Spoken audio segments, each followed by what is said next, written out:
Bali, ito yung kadugsong ng video, mga boss. Ayan, lumapit kami sa may monumento ni Rizal para magpa-picture kaming dalawa ng aking homie. Tapos paglakad namin, nakakita kami ng horsey.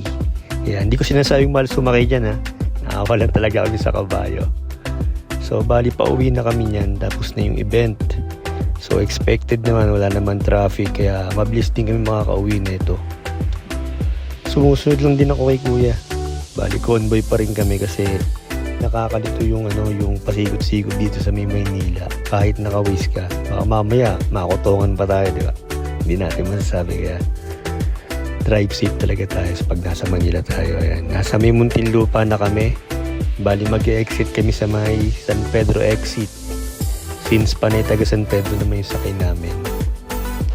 So by the way, yung mga magpapabook nga pala dyan, huwag na kayong mahiya, mag-PM lang kayo sa akin. Ako mismo yung driver.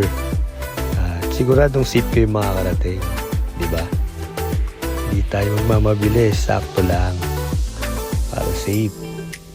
Yan, pa-exit na kami ng San Pedro dyan.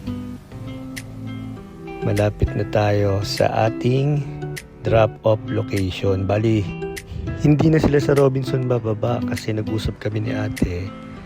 Sinabi niya sa may SPCBA daw siya bababa para malapit daw sa kanila.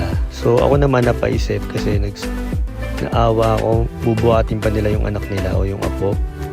Nag-suggest ako na i-drop na lang sila sa malapit sa kanila. Alam ko din naman yung way na yun, yung papasok ng SPCBA.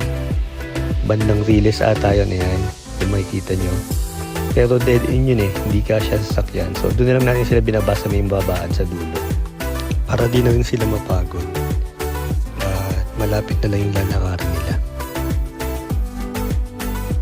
Yan mga boss, tulungan natin sila kasi medyo mataas tong L3 kaya mahirap bumaba, kaya kailangan nating assist. Yun, di ba nakita nyo naman, may buhat-buhat si kuya, yung apo nila ata. So ayun, after natin makatapos ng biyahe natin ngayong araw, syempre magyaya yung ating homie. Pakainin ko daw siya syempre. Diba? Ayan, magmamakdo kami. Nakangiti Pero deep inside malungkot yan kasi one piece chicken lang yung in-order namin. One piece chicken lang daw. Ayan, pauwi na kami niyan mga boss. Maraming salamat. At kung sino yung magpapabook, huwag kayong mahiya. Mag-PM lang kayo sa ating page. Search nyo lang, biyahe ni Not. Just PM me and I'll be there. Thank you mga boss.